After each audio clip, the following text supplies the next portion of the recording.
Good evening, class of 2010. Before I commence my speech, I would first like to thank my family, especially my aunt and uncle who came down from California, and my grandparents who flew from halfway around the world. I would also like to thank my friends and my academic adjudicators. Without any of you, I would not be where I am today.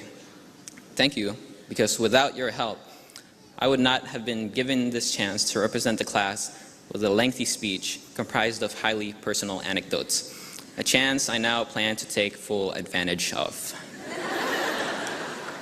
Now, I realize that some of you do not care for what I'm about to say, so I invited Nathan Turner up here to enhance this experience with some mood-setting music. Some mood-setting music.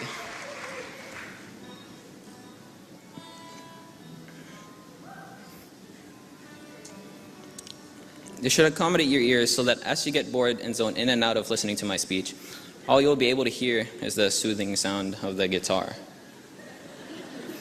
Okay, so to start, I show you the beginning of freshman year. I believe this Rubik's Cube represents our freshman year very well because our freshman year was a puzzle. It wasn't too long ago when the puzzle of entering high school was presented before you. And most of us were nervous, anxious, or scared.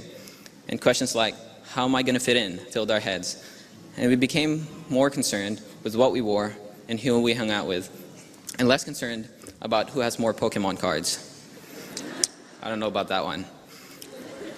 It was a puzzle because, just like the Rubik's Cube, you can turn it around, you just can't turn it around in any unplanned direction. Otherwise, it's just going to get more mixed up. So, you have to start matching colors. You have to know what's going on where, who's dating who. And by the time freshman year is almost over, you've solved part of your Rubik's Cube. But you still have a long way to go. Now, sophomore year was kind of a blur. Hold on one second.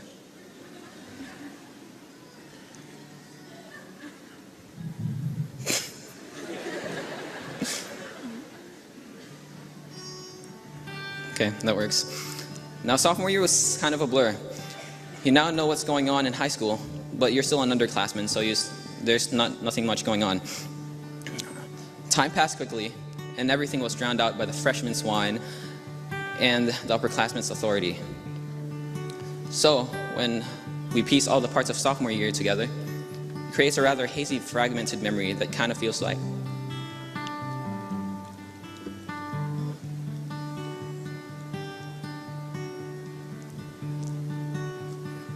and then he just started crying all over the place, so I did what anyone else would do. Now, it's already late and my pants were still not dry, so I decided to get creative.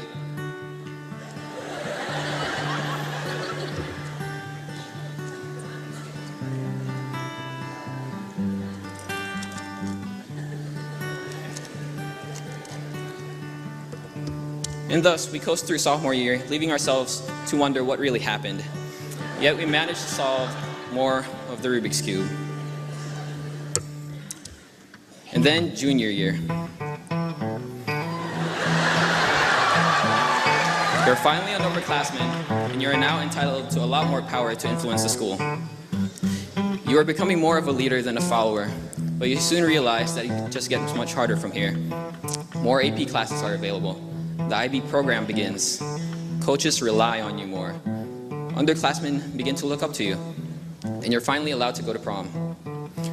It's all fun until you begin to realize what the responsibility that's been given to you. And you have to be careful what you do because any wrong move can send you back to square one. Every move you make has to be just right so that the last year in high school will be simple.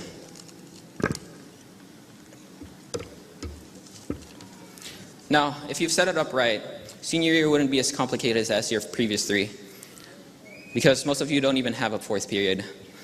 But there is one important thing that you need to get out of the way before you leave, and I think I can best describe this through the words of Lance Jabber. So imagine that you're a single guy, and you decide that it's time to start thinking about getting married. But you're still young. you don't want to rush into anything, so you spend years trying to find the perfect girl. Every chance you get, you travel all over the country just to try and meet new people. Some you like more than others, some are too nerdy, while others party too much. But finally, after all your searching, you think you find the perfect one. Oh, she's incredible. She's fun, smart, sexy, everything you wanted in a woman, and you decide to propose. But you only get one shot, and you can't screw it up, so you spend months agonizing on how you're gonna do it, what you're gonna say to her. You set a deadline for yourself so that you can't put it off forever. And as the deadline approaches, you begin to get nervous. Are you good enough? Oh, it feels as though everything you've been doing in your life has been leading up to this moment. Finally, the deadline is here. Oh, you're so nervous. She's way out of your league. Is the ring big enough? How many mistakes have you made so far? Is it too late to go back? And then it's over.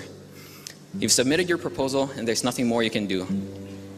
She looks at you and she says,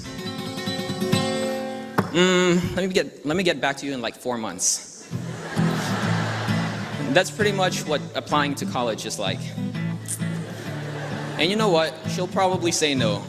But guess what you didn't tell her? You proposed to a bunch of backup chicks just in case she rejected you. And they're all begging to come marry you instead. Well, now that college is just around the corner, all you have to do is just turn those few sides. 1 second. And you finally solve your Rubik's Cube.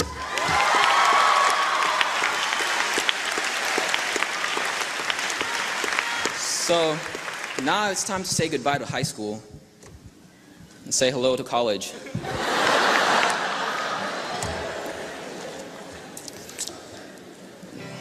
So now that we're done with high school, it's time to look ahead into the future. A few years from now, we're going to look back at these high school years and talk about our accomplishments and all the ridiculous things we've had to do. We'll all probably laugh about all the stuff we've done and said while we were still in high school. And then just remember, you gotta just remember. As we go on, we remember all the times we had together. And as our lives change from whatever, we will still be friends forever, yeah.